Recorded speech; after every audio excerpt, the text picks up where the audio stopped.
এই মুহূর্তের সব থেকে বড় খবর, তৃতীয় দফার ভোট চাকরির শুনানি সুপ্রিম কোর্টে। বৃষ্টি হবে কলকাতা সহ বিভিন্ন জেলায়, দিনভর আর কি থাকছে বিস্তারিত জানতে ভিডিওটি অবশ্যই শেষ পর্যন্ত দেখবেন।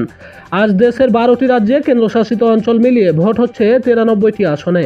এই তালিকায় রয়েছে পশ্চিমবঙ্গের 4টি লোকসভা আসন, মালদা উত্তর, মালদা দক্ষিণ, জঙ্গিপুর এবং মুর্শিদাবাদ। এই ভোটে মোট প্রার্থী সংখ্যা 1351 জন। তৃতীয় দফায় 94টি আসনে ভোট হওয়ার কথা ছিল, কিন্তু গুজরাটের সুরাটে বিনা প্রতিদ্বন্দ্বিতায় জিতে গিয়েছে বিজেপি। জম্মু ও কাশ্মীরের অনন্তনগর রাজৌরিতে ভোট পিছিয়ে 25শে মে করেছে নির্বাচন কমিশন। অন্যদিকে মধ্যপ্রদেশের বেতুলে দ্বিতীয় দফায় ভোট হওয়ার কথা থাকলেও বিএসপি প্রার্থীর মৃত্যুর জেরে সেখানে ভোট পিছিয়ে তৃতীয় দফায় করা হয়েছে। এই দফায় গুরুত্বপূর্ণ প্রার্থীদের মধ্যে রয়েছেন কেন্দ্রীয় স্বরাষ্ট্রমন্ত্রী অমিত শাহ। নিজের পুরনো কেন্দ্র গুজরাটের গান্ধীনগর থেকে তিনি লড়ছেন।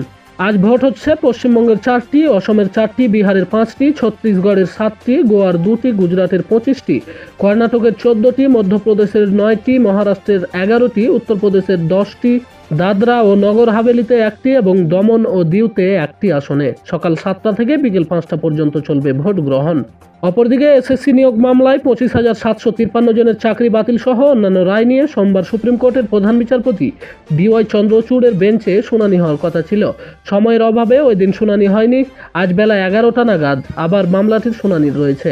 গত সপ্তাহে মামলার শীর্ষ আদালতের রাজ্য মন্ত্রিসভার বিরুদ্ধে সিবিআই তদন্তে অন্তর্বর্তী স্থগিতাদেশ দিয়েছিল, কিন্তু চাকরি বাতিল নিয়ে আদালত কোনো নির্দেশ দেয়নি। প্রধান বিচারপতির যোগ্য অযোগ্যদের বাছাই প্রক্রিয়া নিয়ে প্রশ্ন তোলেন। সোমবার সুপ্রিম কোর্ট জানায় মামলার সব পক্ষকে নিজেদের আবেদন লিখিতভাবে জমা দিতে হবে।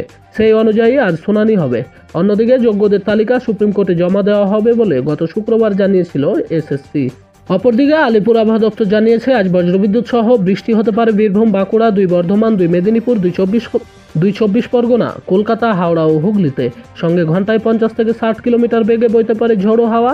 এসব জায়গায় কমলা সতর্কতা জারি করা হয়েছে। ভারী বৃষ্টি হতে পারে পূর্ব মেদিনীপুর, 2 চব্বিশ পরগনায়।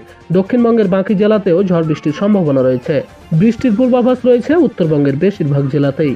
অপরদিকে আইপিএলে এখনো যা পরিস্থিতি, বাকি সব ম্যাচেরই গুরুত্ব ক্রমশ বাড়ছে।